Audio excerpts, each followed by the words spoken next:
anakuja Kenya. Mimi nikaona mzungu wangu ananikujia. Anakuja kunichukua tuende majuu ama akuja anibaie nyumba. Juu hizo zote alikuwa amenipromise. Sasa tulienda hivyo akasema hii kitu tunafanyanga online anataka kuja kuifanya in real. Cause nakumbuka hiyo siku by the way alienda almost half a day kama sijatoka kwa hiyo room. Mimi sijui kama alikuwa amekunywa Viagra ama nini sijui. But niliumia. Juu ndio action alinifanyia last day nikitoka kwake. Nilifika tu hiyo time ya bed. Tukalala na yeye. Mimi alipata na bleed. Mimi huku nyuma nimelemewa. Siwezani. Nimekataa. Yeye alichukua tu kamba. Nimefungwa hii mkono nikafungwa kwa shingo. So na ile unasikia sijafungwa hivi. Nimefungwa nilikuwa nimeinama. Si yako na haja na nyuma. Sasa juu ile kustruggle kujitoa, that's why nikapata hizo marks. Mimi naweza mwambia nampenda sana na mimi sikumwacha juu ya kutaka. Sikutaka nikuje nimlete huku apitie shida zenye na tunapitia anga na mimi mwingine.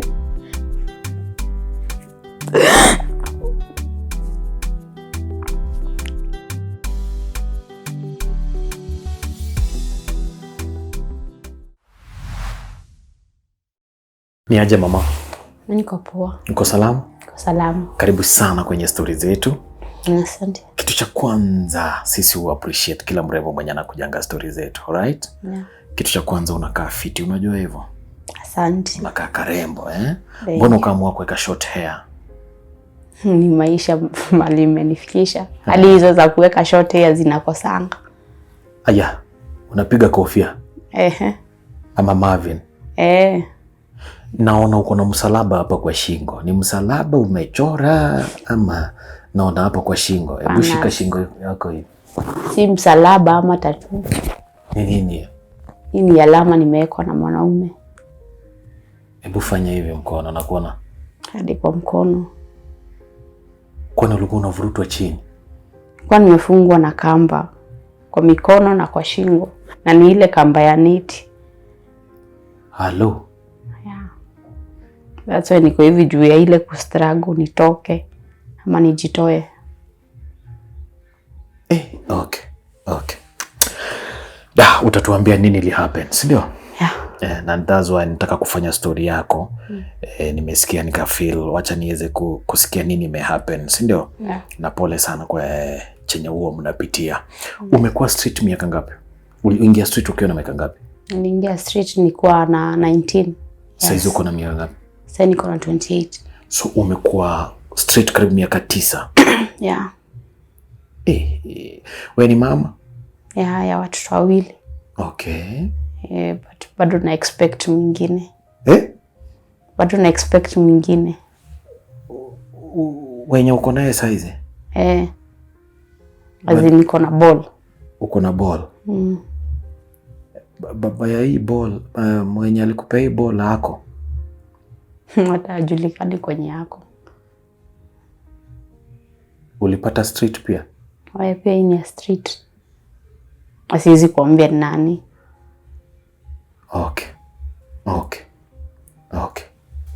Ni sawa. Itakuwa sawa. Karibuni sana watu wangu kwenye story zetu. Tunapoenda kuanza story ya dada yetu, kuna vitu ambavyo huwa zina traumatize sometimes, lakini tunakaza kamba inakuwa sawa. Dada ameweza kuwekelewa kamba kwa shingo, kaweza kufungwa mikono. Tunataka kuweza kujua ilikuwaje ikafika level mnaekeana kamba mpaka kwa shingo na mikono mnavurutwa, inakuwaje? Lakini pole kwa safari, alright? We listen, we hear, but sisi huwa hatujaji mtu, okay? So yes. Be free to talk to us, be free kutupea story yako, utueleze ilikuwaje na safari kwa sasa iko aje, alright? Yeah. Na nikuulize kabla tuanze, siku ubaya na sikujaji. Mbona unakaa ni kama unasikia uchungu? Niko na uchungu ndani yangu. Hadi sasa niko hapa mahali niko bado naendelea kubleed. Na bleedingi na bado niko na vitu zinaitangwa vaginal warts. Hizo kwanza ukuwa na pad, huwezi vumilia kukaa. zaidi ya 30 minutes. Juu inawasha. So unafanyangaje? Mara mingi kwanza inafikanga tu mahali naenda napika shower baridi ndio at least nisikie niko fresh. Na ni ngumu cause mara mingi uko kwa street. Ile time sasa ubleed sana. Una bleeding mara ngapi ama inakuja tu? Inakujanga tu. Hata mimi sijuangi ni lini. Najipatanga tu. Hello. Ati umesema inaitwa vaginal warts. Sasa zimespread, zimeenda hadi huko nyuma. Ni mtu alikuambukiza? Yeah. Iko kwa story yenye tunaenda kusikiza? Anyway, karibu sana watu wangu. Kwa majina kamili ni Titus Lusega. Sisi nataka kwa mtu ambaye anakutazama kwa sasa uweze kutueleza majina kamili nani, umezaliwa wapi na safari ya maisha ilianza wapi mama? Karibu. Asante. Mimi naitwa Perpetua Wanjiku Muriithi nimezaliwa Kirinyaga. Mtaa inaitwa Mununga Central. Iko Central. Niko na maisha yangu ilianza huko Kirinyaga. Nilizaliwa 1998. Nikalelewa na mamangu until 2005 mama kaniacha. Tuliachwa na shosho. Shosho ndo amenilea for that long. But hiyo time nilikuwa kwa shosho bado hata yeye alikuwa analemewa, so nikapatiwa sister ya babangu. Nikaishi na yeye. Huyo sister ya babangu alinitesa sana juu nilikuwa na regret, nasema ingekuwa mimi ndio nilikufa. Tukaenda hivyo, nikaenda nikafika class 8. Mimi nikaamua sitaka kwake. Nikarudi kwa shosho yangu. Ukisema alikuwa anakutesa sana, ni vitu aina gani alikuwa anakufanyia? Okay.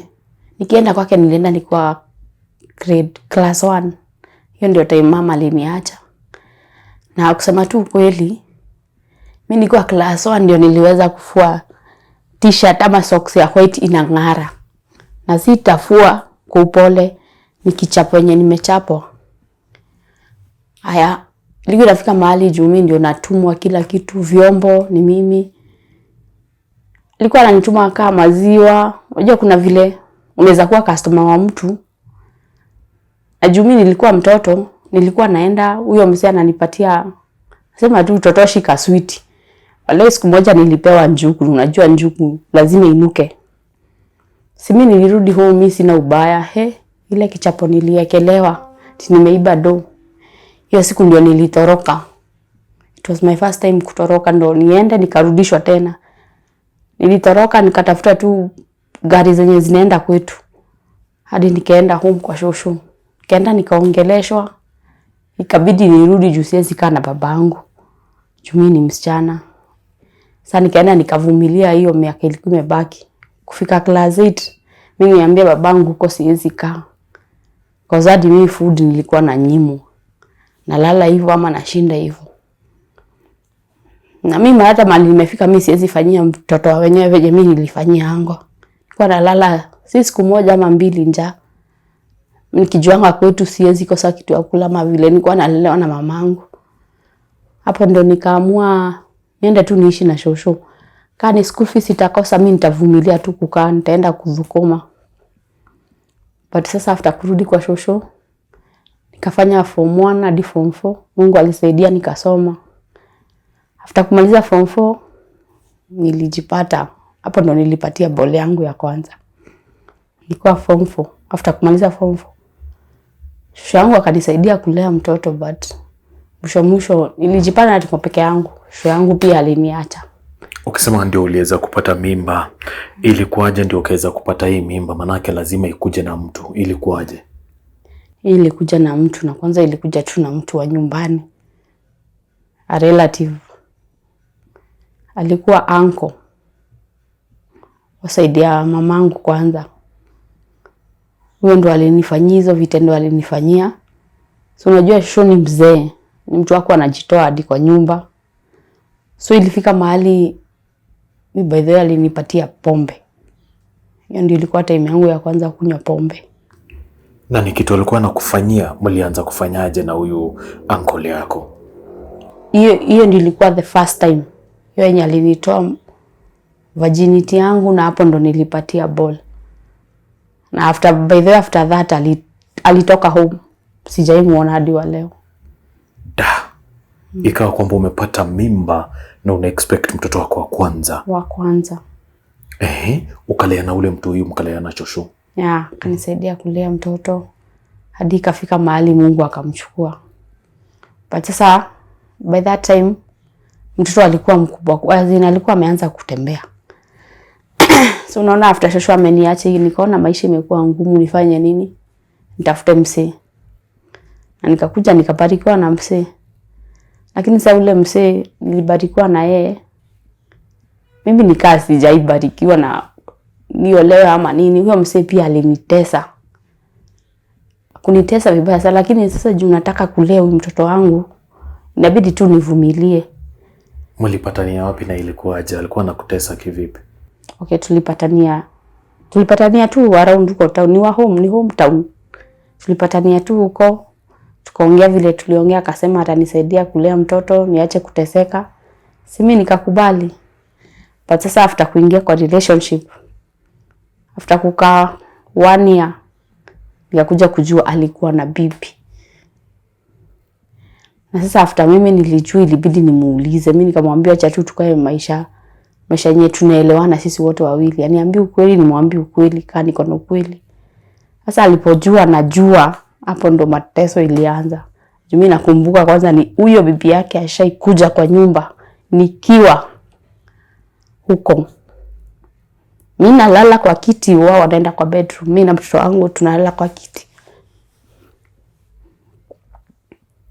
Sasa tukaenda hivyo, akakuwa na madhara mingi tu. Kwa hiyo harakati nilipata niko na ball nyingine yake sasa.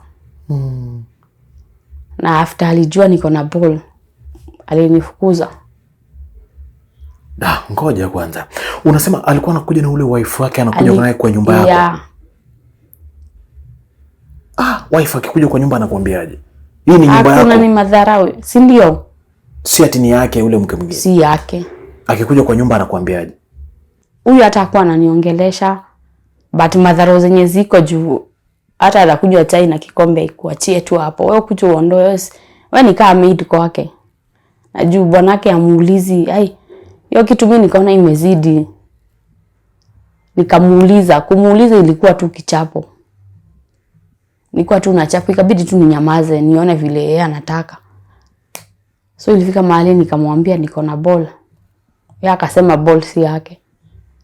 Nijua kwenye nilitoa nini? Nilitoa ball. Ama nikatafute baba wa mtoto. Sasa unaona, ikabidi tu mimi niondoke. Juu sasa nimeanza kuletewa bibi kwa nyumba.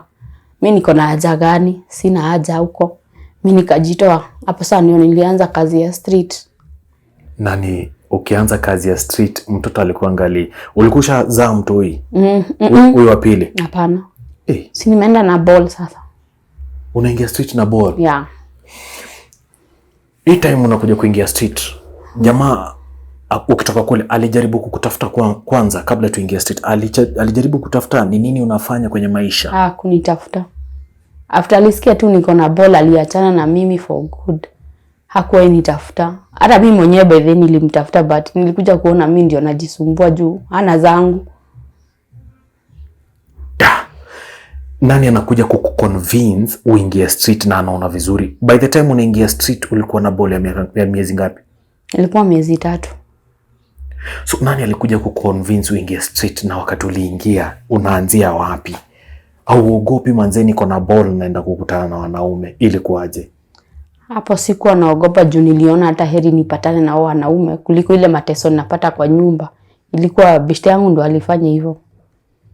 Juu yeye alikuwa ashaanza hiyo kazi. So kwake alikuwa anaona ni kazi simple na bola haiwezi nizuia. Kwanza alikuwa ameniambia nitoe ball. Ndio sasa niingie street vizuri. Lakini mimi sijui nini ilinipata, mimi nikasema ule mtoto sitoi because Mungu alikuwa na reason akinipatia hiyo ball. So mimi nilianza hapo, ndo nilitake action. Hiyo time ndio nilienda Nyeri, nikapotea, nikaacha huyu mkubwa.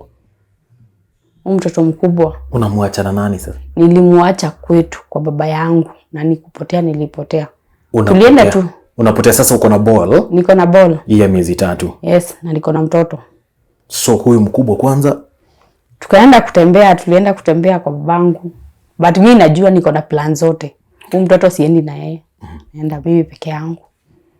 Nikaenda nikaacha mtoto. Nitawaambia nimefika town center narudi. Si lazima niende na mtoto. But najua niko na mwingine kwa tumbo. Nikaacha mtoto. Mimi nikaenda nilikuwa na simu nikaizima na nikatupa simu card. Hadi wa leo mimi hatujaongea na mtoto wangu. Hawajui kwenye nakuanga mimi. Na leo si wanakuwatch. Wacha waniwatch tu wajue bado na survive. But mimi niliona siwezi kuja na yeye nimtese huku. Wewe una miss mtoto wako? Yeah. Una miss sana. Unaweza taka mkutane? Wakikuwatch. It's okay. Kaza. Kaza. It's okay. Kaza.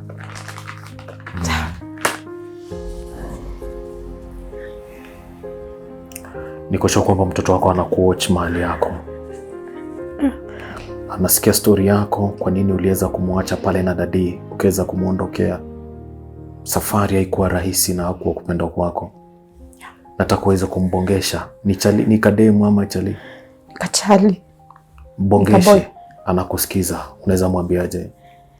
David, mimi naweza kuambia mimi nakupenda sana.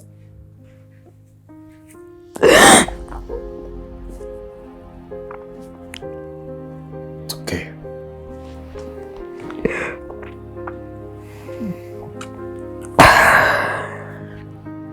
Mimi naweza mwambia nampenda sana na mimi sikumwacha juu ya kutaka. Sikutaka nikuje nimlete huku apitie shida zenye na tunapitia anga na mimi mwingine. Juu si tunapitia anga mashida. So niliona better off akae tu na babangu juu babangu na mtoto mwingine ataweza kumchunga vizuri.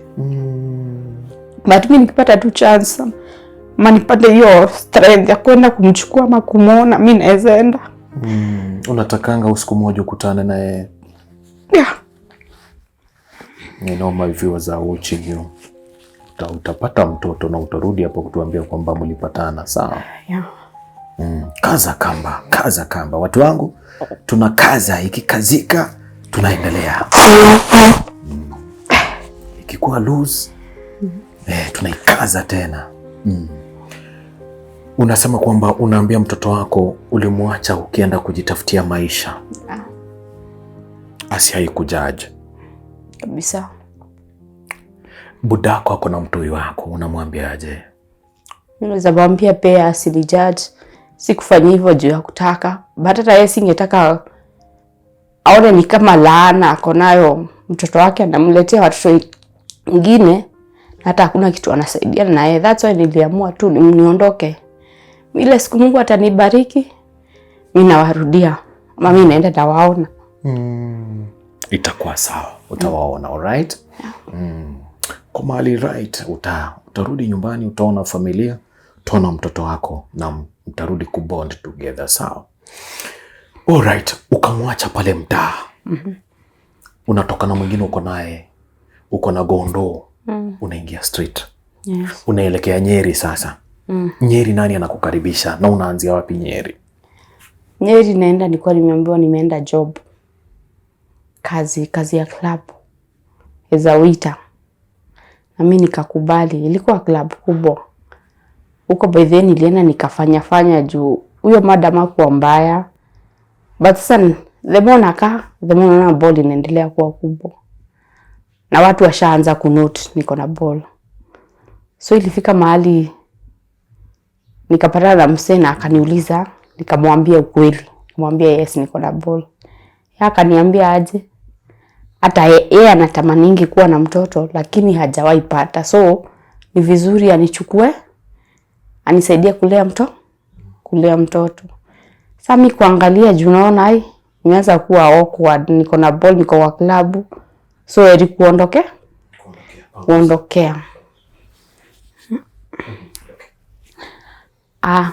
Si tukasikizana na jamaa.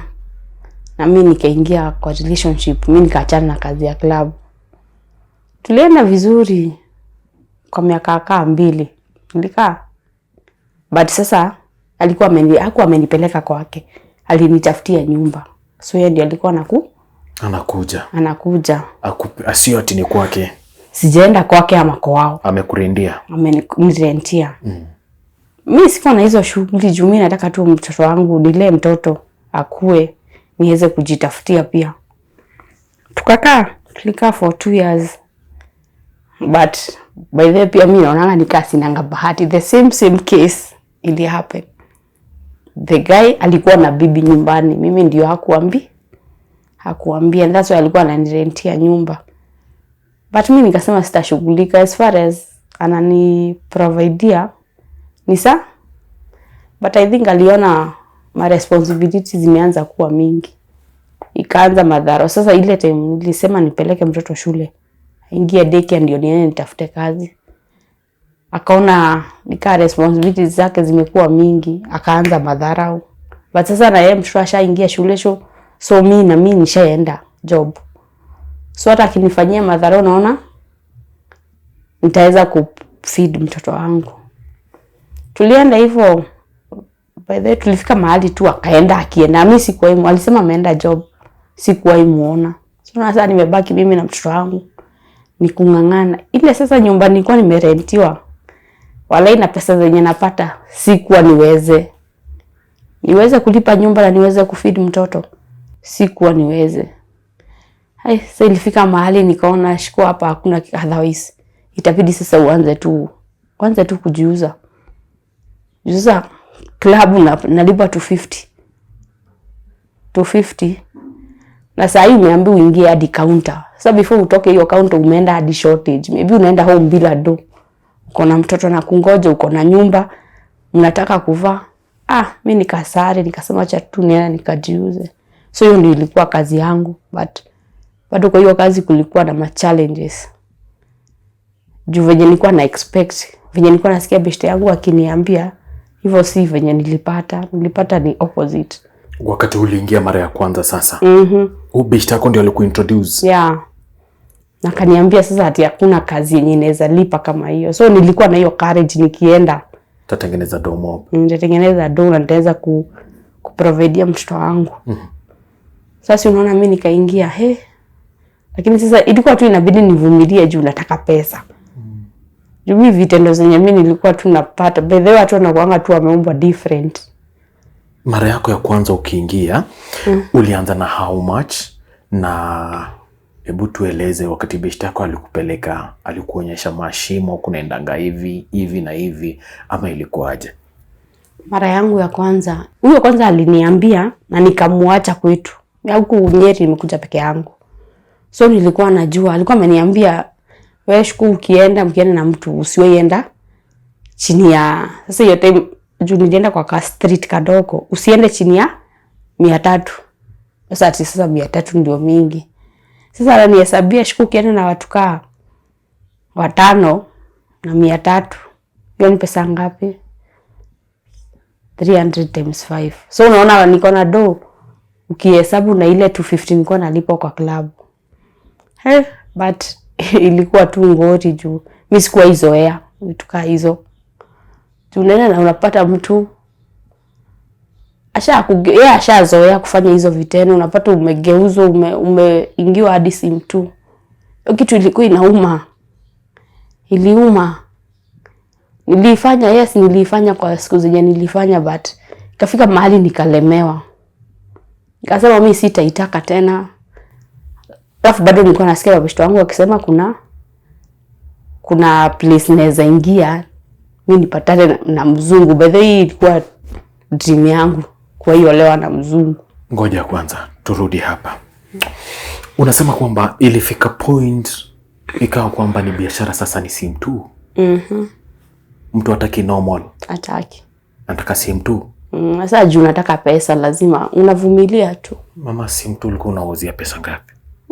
Hakuna, hata hawakuwa wanaongezea. Akisema ni hiyo alafu ilikuwa ni kama naweza sema nini? Juu anailipia pale. Si ati wewe unapewa do. Ilikuwa ni club, yeye analipia pale, utaenda kupewa pesa pale. So chenye alisema analipa pale, yeye ataenda kutumia vile anataka. Juu ashalipa. Customer akikuja, mnaingia room. Akikuja anakuambiaje mkiwa pale kwa room? Anakuuliza vitu kama gani sasa? Hebu tupeleke kwa room. Amelipa kule. Amelipa. Yes. Yeye atakuja, hata kuficha, hata kuambia direct. Mimi nimekuja huku juu ya haja yangu na mimi tushamalizana na nani? Na boss. Huyo ndo nitaenda kuongea naye. Unamwambia hapana, chenye umempatia niongezee kitu kidogo juu at least niko na mtoto nione vile nitafanya. Yes, kuna wenye alikuwa anafeel unapata umeongezewa kitu. Lakini kuna mwenye atasema mimi nishapeana na lazima nimalize haja yangu. So na haja amekuja, itafikiaje sasa ndio aitishe simu tu? Si itafikia aje? Utashtukia umegeuzwa. Utashtukia umegeuzwa na sasa mshatoa nguo, utafanya nini? Ushageuzwa. Sinapiga nduru. Unapiga nduru, si unajua ulikuwa umeenda kufanya nini huko? Mbona upige nduru? Juadi huyo mwenye alikuwa ametuajiri alikuwa ametuambia. Si ati mnaenda cause fracas huko. Unajua umekuja kuuliza kazi, so ukienda ni una cooperate na client. So hakuna nduru unaweza piga. Mama, ilikuwaje unapatana na mtu mmoja yeye sana amekuja na anakupiga simu tu? Do you want to say most of men ambao walikuwa unakuja na hao wengi walikuwa wanakuitisha simu tu? Wengi. 99%. 1% ndio mwenye yeye anataka tu haja yake ishe. Amwage akiwe tu sawa. Lakini kuna mwenye amekuja ni kama hadi walikuwa na kisirani. Hadi mkuu kwa action yenu ya kitanda. Hiyo mtu anakufanyia anakufuck na madharau vibaya sana. Hadi wengine unapata hadi una bleed. Unaona hiyo ni kitu umezoea, lakini unaona unafika mahali una bleed. Mtu atoki. Hata upige nduru ama uscream, hiyo ni shauri yako. Yeye acha amalize chenye alikuwa anafanya. Na ukitoka hapo umebleed ukienda kuambia bosi. So lazima utapita hapo bosi. Painkiller tu, unapewa painkiller, hakuna kitu kingine. Unaambiwa upige tu shower. Unapewa painkiller au unatulia, alafu utarudi ukifeel poa. Na ikawa ni life. Ikawa ni life. Umezoea sasa, haikuwe simu tu, ikuwe simu ani. Ushazoea. Hakuna big deal. Hakuna big deal. Wewe unataka tu mtoto wako ashibe akule. So wewe venye tu utafanyiwa ni sawa. Mama, ukikaa sometimes umekaa mahali umetulia.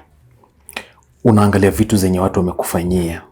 Ulikuwa una feel aje kwa moyo wako? Ukiona kila mwanaume mwenye anakuona anaona simu tu. Mwenye anakuona anaona simu. Ulikuwa una feel aje kwa moyo wako? Baya sana. Mimi najipatanga hadi nalia peke yangu. Hivyo sivyo nilikuwa na expect maisha yangu ikue. Ilikutraumatize? Ukiangalia mtoto wako anakuitisha food na unajua kwamba unaenda na mzee akupige simu tu ndio uweze kumlisha. Ulikuwa una feel aje ukiangalia katoi kako? So hiyo ndio alikuwa anakupatia tu courage. Wewe enda. Hata kama ni hati ngaje, wewe enda tu juu unataka kukula. Sasa hiyo bosi alikuwa anakupea pesa ngapi? Hatuwezi pitishwa zaidi ya 300 kwa mtu mmoja. Na yeye sasa hiyo amelipwa vizuri? Yeye amelipwa vizuri. Hata kama amelipwa dhao, wewe ni 300. Hiyo zingine ni zake. So wewe labda ubahatike, mwenye mtenda na yeye muongee na yeye msikizane. Hapo ndo maybe anaweza kuchota ka kitu. Pole mama. It's okay. Now, ilifika level gani sasa ndio ukuje kutoka hapa sasa? Ilifikia level gani ukuje kujitoa? Mimi nilifika mahali tu nikasikia, nikaona sasa hata nitakufia kwa street. Juu kuna time nilienda hivyo tukapatana na msee. Tukaenda tu kama kawaida. Huyu akanitumia kila mahali, hakuna kitu hapo anafanya, but msee kuna kitu aliniachia yenye sijaipona hadi saa hii. Huyo ndio alifanya nifike mwisho wa mambo na street. But hata nikisema nifike mwisho, ni kitu nilikuwa nimepata tu kitu kwa mabeshte tu, nasikia naweza saidika hapa, ama naweza fanya hivi, nitoke maisha ya kwenda kwa street. Nini hii ambayo ulikuja ukafanyiwa yenye nataka watazamaji wangu pia waweze kupata, ni nini ambayo unasema ulikuja kuachiwa yenye unasema kwamba hautaisahau kwa maisha yako? Okay, huyu msee tulipoenda na yeye hiyo siku, kwa sababu nakumbuka hiyo siku by the way alienda almost half a day kama sijatoka kwa hiyo room. Mimi sijui kama alikuwa amekunywa Viagra ama nini sijui, but niliumia sana. And after hiyo siku imeisha, nilikaa almost 1 week bila kuonana na mtu. Na ile kitu nilianza kusikia nawashwa. Nasikia nawashwa na huku ndani, na nikasema tu acha niende hosi, nijue venye kunaenda. Si nikaenda nikafanywa vipimo and nilipatikana niko na vitu zinaitwa vaginal warts zenye hadi leo hazijaipona. Huyu mwanaume alikufanyia nini for a half a day? Hebu tupeleke kwa hii room. Nini alikuwa anakufanyia kwa hii room? Just be open. Nini alikuwa anakufanyia kwa hii room? Okay, hakuna shimo hakuwa anaingia. Mpata amekuforce anataka blow job. Unapata anakuambia hadi umrushe kidole kwa matako. Yaani alikuwa anafanya tu zile vitu crazy. Na wewe ikifika ni time yako itabidi tu nifanye hivyo. Mimi ikifika kwa time yangu hata yeye lazima afanye hivyo. Anaingia kwa shimo yote anataka. Anakufanyia hivi, unamwambiaje mkiwa pale kwa room? Half a day is so long. Mimi nilifika mahali nikasikia nimeisha. Hadi mate kwa mdomo imeisha.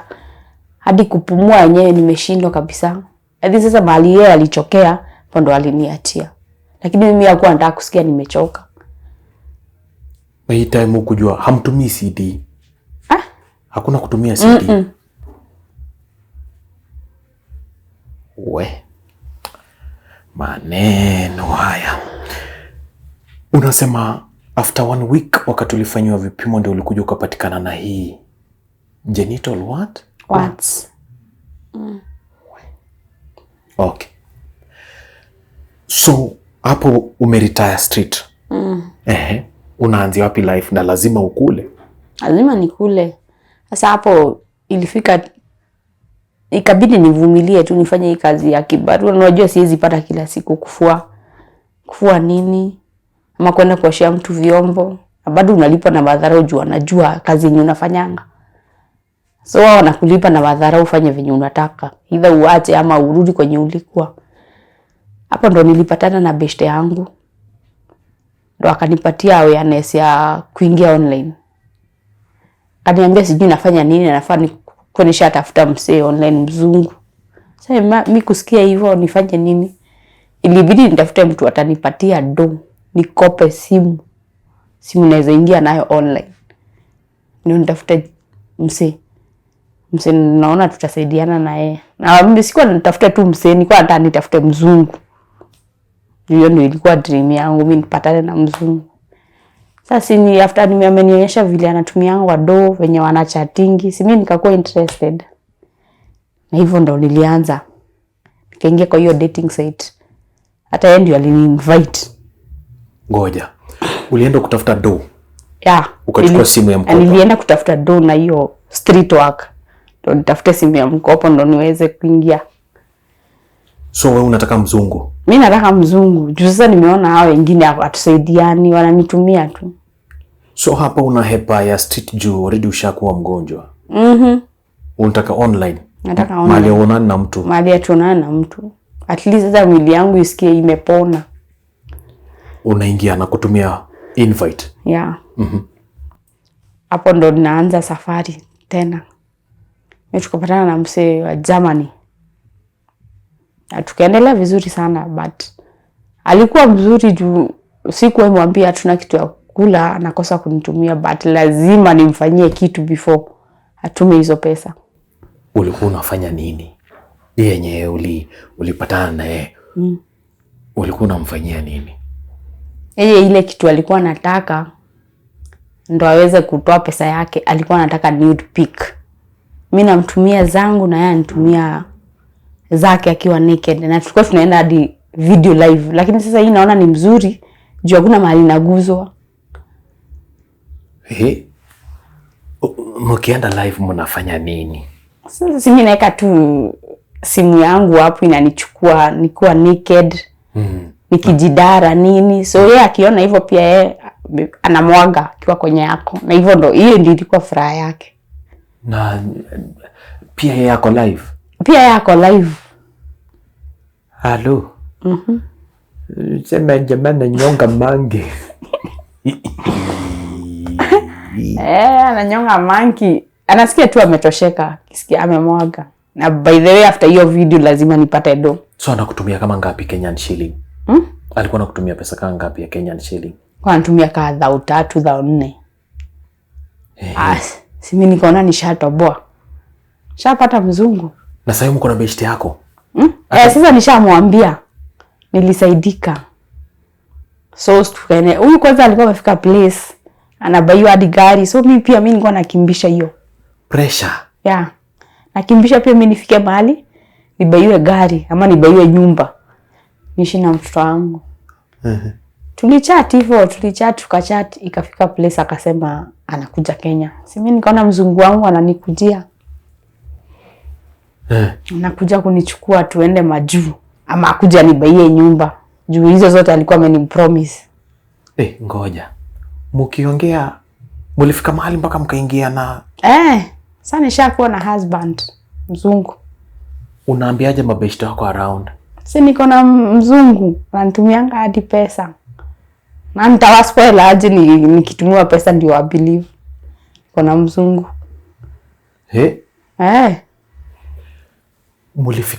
Ilifikia point gani ndio aweze kukubali kukuja sasa? Sasa tulienda hivyo akasema hii kitu tunafanyanga online, anataka kuja kuifanya in real. Tuko in contact. Lakini sasa ile kitu alinishtua, aliniambia hiyo siku anakuja ni make sure nimetafuta beshte. Nilikuwa na beshte. By then hakuwa ameniambia ukweli anataka beshte wa nini. But mimi nilimwenda pole hadi akakuja akaniambia ukweli. Na mimi nilikuwa najua si lazima akuwe bwanangu, mimi nataka tu pesa yake. Akaniambia yeye anataka dem akuje tumpeleke threesome. Na huyo dem. Si alikuwa anakuambia anakuja kama, mimi nilikuwa nafikiria anakuja kama ka husband. Sasa alikuja akabadilisha. Kasema before tuingiane hivyo anataka Kenyan girl mwingine. At least tumsatisfy. Sasa nifanye nini? Unaona ule beshte yangu mwenye aliintroduce huyo tu ndio niliambia. Na hapa bado uko na hizi genital. Bado niko nazo. So bado naogopa. Kutaenda aje. Na wakati mnaenda live hakuwa anaonanga. Hakuwa anaona huko chini. Sikuwa naileta karibu sana. Ndio asione. Mwambie si. Alafu sasa bado akinote juu atakuuliza au namwambia mimi ni dawa nilimwagikiwa nao nikipata mtoto. Halo. Pesa inatafutwa. Pesa lazima tutafute. Mwambie ni dawa ilinimwagikia nikipata nini mtoto, since then sijaipona. Hivyo ndo nakuanga. Hata sisikiangi uchungu, hivyo nilimwambia. Hiyo ni kitu ya kawaida. So unaona hizo akapotelea mbali. Lakini sasa hii in reality nilikuwa nashindwa, si atakuja ajionee mwenyewe na labda anajua ni nini. So mimi niliambia tu, after ameniambia hivyo nilisema sitaambia msimu mwingine, nitaambia beshte yangu. Huyo mmoja mwenye alikuintroduce. Nasi tuka agree. Beshte yako alikubali ama alizuazua kiasi? Alikubali. Sasa anaelewa. Si anajua ni pesa tunatafuta. Aya tukaenda hivyo tukakaa. Ikafika time yake ya kukuja. Mujamani. Mujamani anakuja. Mujamani ashakuja. Sasa tunamuita our husband kwanza. Mnamchukua wapi? Airport ama kunaendaje sasa? Tulimwendea airport. Chukua sisi wawili. Sikuwa niende peke yangu, tulienda sisi wawili. Sasa nataka mademo wawili. Na tukapata ametuletea ma present. Alikuwa anajua anakuja kupata wawili. So akileta hii hata mimi niko na hii. Huyu akiletewa hata mimi niko na hii. Tukaenda tukabaiwa lunch, tukabaiwa drinks. Alafu sasa akatukalisha chini. Akatuambia tutafute BNB. Obviously tunajua BNB tunatafuta ya nini? Si ni hiyo kazi.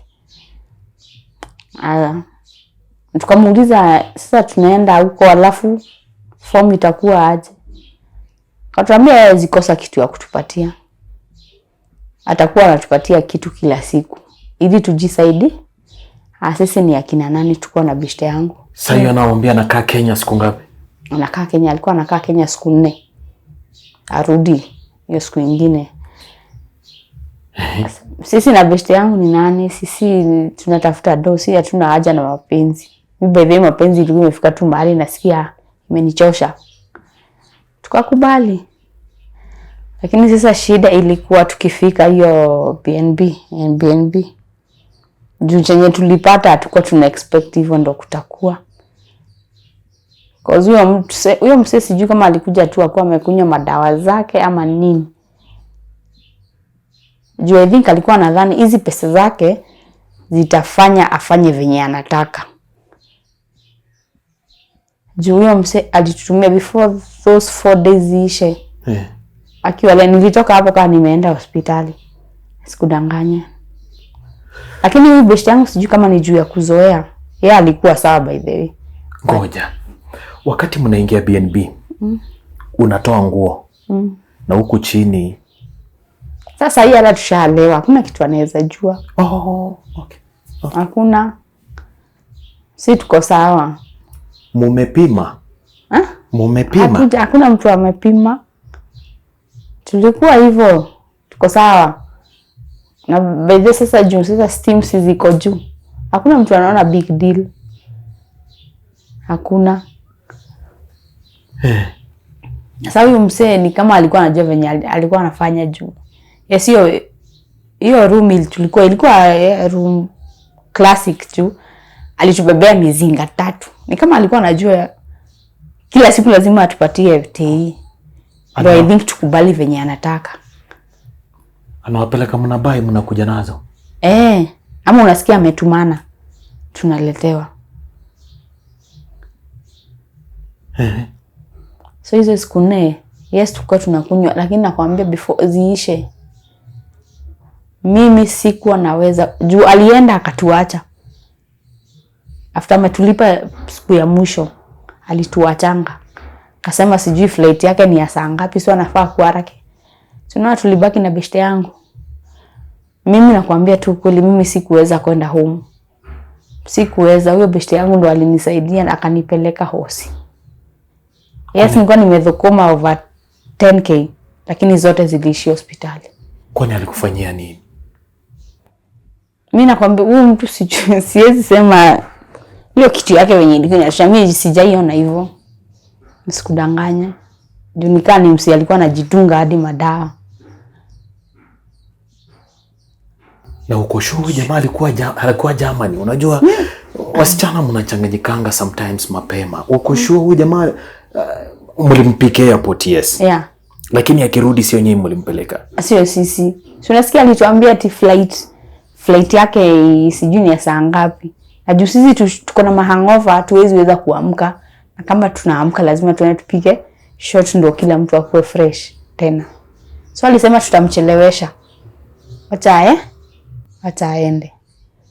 Sasa kutoka hapo hadi wa leo sijaimsikia ama sijaimuona. Namba mlikuwa mna communicate naye? Zikaenda off. So ndio yenye umepata unaingia nayo hosi? Niliingia nayo hosi. Kitu ya kwanza alikuwa amenipasua. Jumio venye alikuwa anafanya mimi by the sijaifanywa hivyo. Sijaifakiwa hivyo. Juni mali nilishonwa, mali nilikuwa naambiwa nakalia karai. Ilikuwa na chumvi. Ndio hiyo kidonda ishikane haraka. Na bado uko na zile warts? Na bado niko na warts. So unaona hiyo kubleed, hiyo joto, na ujue saa warts zitakangi hiyo mambo na joto. Lazima uwashwe. Lakini bado sasa huko bado nilikuwa napatiwa treatment za zenyewe, lakini nilikuwa nafaa nifanyiwe operation hizi zikatwe. Lakini sasa sikuwa na pesa. Pesa zimeishia kwa ushono na madawa. Unatoka hosi. Unaanzia wapi life? 10k umeenda imeishia. Kule kwenye ulienda ya BNB. Hakuna, imeishia tu huko. Mlami mwenye ulikuwa unafikiria amekana kuoa anakuja kunisaidia ati kunitoa kwa shida. Ameenda akiendanga. Sasa maisha yangu irudi wapi? Irudi kwenye tu nilianza. Si huku chini kumeisha. Si huku chini kumeisha. Kumeraruliwa kukona sijui. Yeah, kumeraruliwa. Lakini unasikia nimeacha kama nimeshonwa. Unaona siwezi enda na mtu mwingine. Juu obvious mwenye ndani na yeye atanitoanisha hizo mauzi. Unarudi wapi? Online. Si kurudi online. Sasa ilibidi sasa shiko ukauke na maisha yako. Tafuta hata ili uende uombe. Juu naogopa nirudi online nitapatana na mtu tukaa huyo. Na maybe nitatemptiwa kurudia ile action. Niseme ni kwa street, si bado nitaonana na mtu. Na unasikia bado niko na kidonda. Sasa mimi nikabidi niseme kama ni kuomba wacha niombe. Mimi inafika mahali nimeacha mtoto kwa nyumba, naenda kupiga stra kwa base. Mtu nitishie jaba nimwambie mimi sikuli. Mtoto wangu ana food. Hiyo chwani nachukua anajua na napanga mtoto wangu. But hata nikimpanga lazima nitarudi juu. Kesho tutakunywa nini? Ama atakula nini? Lazima nikuje nipige stra nyingine, lakini sitaki mahali tunaambiana ati nataka. Hiyo nazuia sana. So mimi namuonyesha tu ni mihadarati. Nataka mihadarati. Lakini sasa tumesikizana na ule akaunta, nikilipiwa wewe utanipatia nini zikuwa do. Mimi sitaki jaba.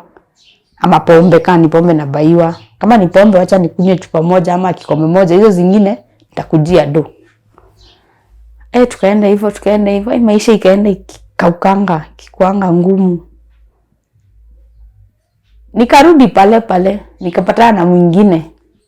Sasa huyu wa mwisho mwenye sasa imebidi nikasema kama ni wanaume tu wacha ikae. The last person in the scene sasa ni mwenye tulipatana na yeye. After saa nimeona maisha imenikaukia, kazi inakosa, huyu ni mtoto. Unasikia unafilia sorry, hana kitu ya kukula.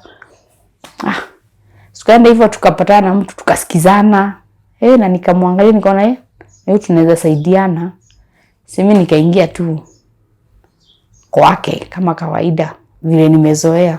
Unaingia kama bibi sasa. Kama bibi. Sasa hata nimesema mambo ya street nini, hiyo nimeachana nayo. Sasa nimeenda kutumikia mtoto wa wenyewe nikuwa bibi.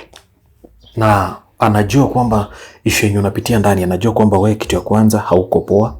Kitu ya pili uko na watoi. Alikuwa anajua hivyo ama yeye alikuchukua kama wife ama yeye alikuchukua kama nani? Alinichukua kama wife. Alikuwa anajua niko na watoi kwanza wawili. Sikumwambia mmoja huyu mwenye niko naye, nimwambia ndio mwingine. Na tukaelewana, mimi nikaingia kwake.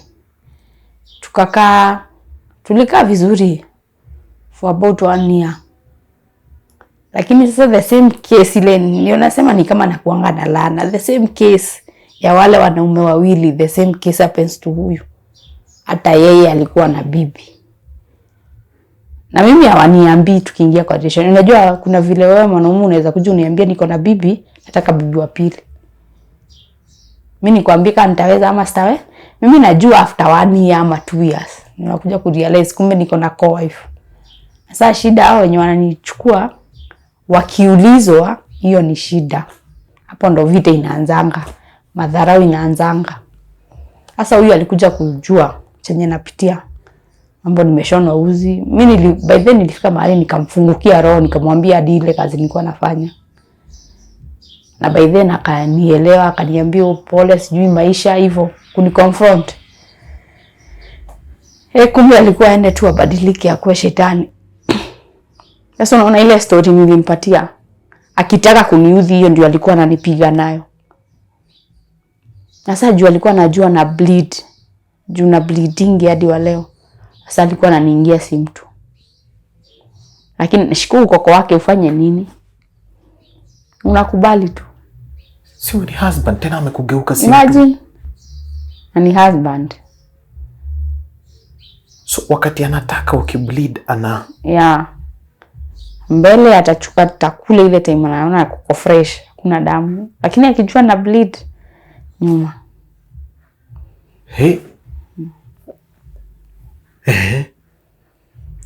Tukaenda hivyo. Mimi ikafika mahali nikasikia tu nimechoka na maisha. Hiyo time nikianza kukataa alikuwa ananifukuza. Baadaye nilikuwa nalala hadi nje, mimi na mtoto wangu kwa street. Juu obviously nikibleed hakuna vile tunaweza lala na wewe, na nasikia uchungu, nimeshonwa. Naambiwa sijui naenda kwa wanaume sijui nini. Nasikia ninampotelea, nakataa hiyo juu nasikia uchungu, naweza enda kwa wanaume aje. So ilikuwa inafika mahali naenda naficha mtoto wangu kwa beshte yangu, apate tu place ya kulala. Mimi ndaenda kupiga stara kwa base hadi asubuhi. Haya, tukienda hivyo aone nikaa nimepata mtu tunaweza saidiana naye, anakuja anavuruga. Shiko nabaki wapi? Nabaki vile vile. Sasa watu washajua yeye ni bwana, so hakuna mtu anaweza nikaribia. Mimi nikaendelea hivyo. Nikaona huyu mse, nikamuuliza ama niende kwetu, nirudi home, nikuondoke. Kiti akasema hakuna vile. Juu by the way ndio tukuje tupatana na yeye ndiye alinileta huku. Alikuwa amekuja job, akaniambia nikuje tutafute job na yeye. Nitafute job wapi? Huku. Hata by then nikijua ako na bibi, tulikuwa huko already. Akaniambia huku huwezi kaa. Kama unakaa huku ujue wewe ni wangu. Kwenda kuenda chukua mizigo yako rudi kwenye. Mimi kafika mahali tu nikaona hapana. Mimi hadi saa hii mimi nakaa kwa rafiki. Kwa rafiki ni wa karibu na ploti yetu, nilikuwa naenda kumfulia nguo. Tunaishi na mtoto wangu huko, nikasema nitakaa huko hadi ile siku nitasaidika. Mimi nichukulie nyumba, lakini kwake mimi siwezi rudi. Juu ndio action alinifanyia last day nikitoka kwake. Ilikuwaje ndio mkaweza kufikia pale? Nilifika tu hiyo time ya bed. Tukalala na yeye. Mimi alipata na bleed. Mimi huku nyuma nimelemewa. Siwezani. Nimekataa. Yeye alichukua tu kamba. Nimefungwa hii mkono nikafungwa kwa shingo. So na ile unasikia sijafungwa hivi. Nimefungwa nilikuwa nimeinama. Si yako na haja na nyuma. Sasa juu ile kustruggle, kujitoa, that's why nikapata hizo marks. So mi after tu amenitoka alafu akanitoanisha hizo makamba, mimi wala nilichukua tu manguo zangu na mtoto wangu tukatoka. Na alikutendea? Alifanya? Kwanza hiyo siku ni hadi nikableed.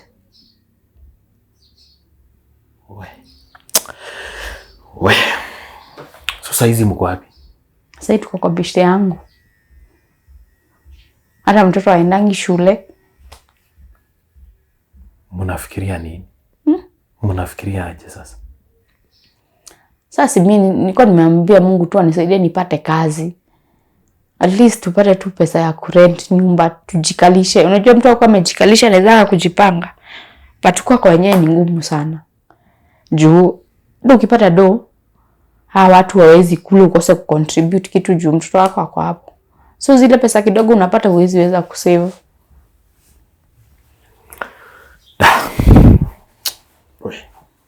Pole. Okay. Watu wangu. Na zingine zinakuanga nzito. Ukifikiria uko na shida unapata kwamba kuna mwenye ako na shida hata kukuliko. Na kupitia kwa life yenyu umepitia ndani mama, nini ambacho umeweza kujifunza? Nimejifunza usiwahi trust mwanaume yoyote kwa hii dunia. No, si wote wabaya. Mimi nikaa wenye tunapatana na wao ufai kwa trust. Wamefanya ni lose hope kabisa. Mapenzi. Si wanaume wote. Kuna wanaume wazuri. Alafu nitakwambia unapenda Mungu sana. Unajiombeanga sometimes, unaenda kwa magoti ambia Mungu nisamehe dhambi zangu, nifungulie milango yangu kila siku. Nyota yangu nifungulie. Kila siku. Mimi najua nakoseanga. Juu vitu zingine hizo ni kukosea. Juu tunaambiwa mwili ni the temple of God, lakini unaona venye na misuse. But it's still ya kukula. But still it's a temple of God. Okay? Naamini kwamba hakuna ambacho hakiwezekani kwa Mungu. Okay? Aminia Mungu. Omba sana. Funga ikiweza funga. Funga kabisa. I think my people are listening to you, na kuna watumishi wa Mungu pia wanakusikiza. To me, I feel you need a deliverance somewhere. It's not normal. Don't take it as normal. Sio kama kawaida. Hauwezi kupata mwanaume wa kwanza, wa pili, wa tatu, wa nne, wote wako na ball. Huwezi enda mahali kila mwanaume akikuona anaona si mtu badala ya kukuona vile. Huwezi kuwa na genitals. Hizo genital, umesema zinaitwa? Genital warts. Genital warts zinakaa hiyo time yote, na kila mtu wenye anakuingia ni damu inatoka. Mama, it's spiritual. You need a total deliverance. And I know my people are watching you. Kuna watu ambao watakupigia simu wakuweza kutaka kuweza kuwa nawe kwenye safari ya maombi. Kama ni kufunga, funga. Mimi niko sure kwamba Mungu anakusikia kilio chako, na kwa kweli atakutendea kwa wepesi jinsi inavyofaa. Muaminie. Unapofeel umefika mwisho, muaminie. Alright? Yeah. Don't give up. Okay? Yes. Focus and don't give up. Angalia watoto wako. Si unatamani mtoto wako ule wa kwanza umpate? Si uko na huyu wa pili. Saa hizi sasa uko na mimba tena. Mimba ni ya nani? Mimba ilikuwa ya nani? Mimba ilikuwa ya huyo mwenye tuliachana na yeye, lakini alisema si yake, nikatafute baba pia yeye. Simwekelea ati mashida yenye si yake. So nifanye nini tu, ilibidi tu nitoke.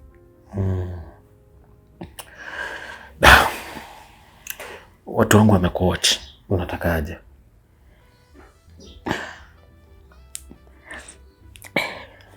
Mimi ningetaka tu anisaidie kwa hiyo maombi.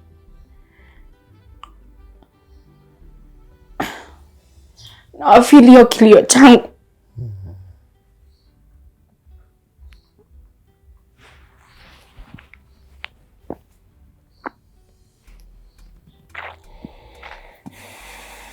It's okay.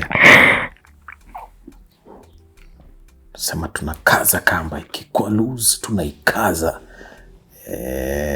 Na itakuwa sawa. It's okay. It's okay. It's okay. It's okay. Mimi waniombe. Manzi hizo vitu niko tu nazo ziishe. Niache kupitia hizo mashida napitia. Na kama wanaweza at least wanisaidie tu ni rent.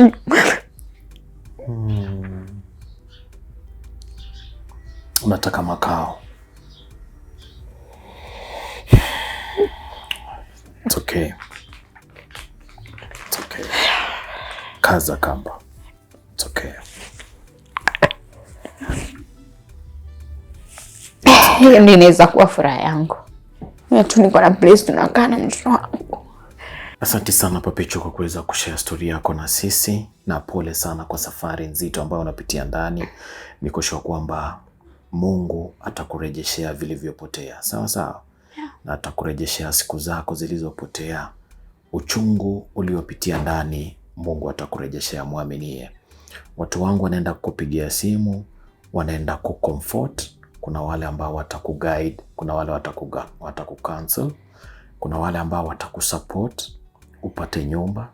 Kindly let me know so that tujue tumefikia wapi. Sawa? Kama kutakuwa na mtu atakusaidia upate makao na mtoto wako na mwenye unangojea, basi pia tutajua, utuambie. Sawa? Ukipata mahali, ukipata nyumba, hata kama ni mattress chini, anzia hapo maisha. Kuanzia sasa Mungu anaenda kufungua milango yako. Story yako hujaishare na mtu mwingine, umeshare na sisi, na umeshare na Wakenya wote, umeshare na all ambao wako diaspora, umeshare na Africa, everyone who is in diaspora, na Wakenya wapendwa wameweza kusikiza. Uganda, Tanzania, East Africa wameweza kusikiza. Leo hii Mungu anaenda kukomboa. Wacha story yako ikawe baraka kwa maisha yako. Muaminie Mungu. Sawa sawa. To my people, imekuwa so amazing kuweza kumsikiza Popicho kuanzia mwanzo, katikati na hadi tamati. Imekuwa story nzito tena sana. Ameweza kutupea nambari yake ya simu.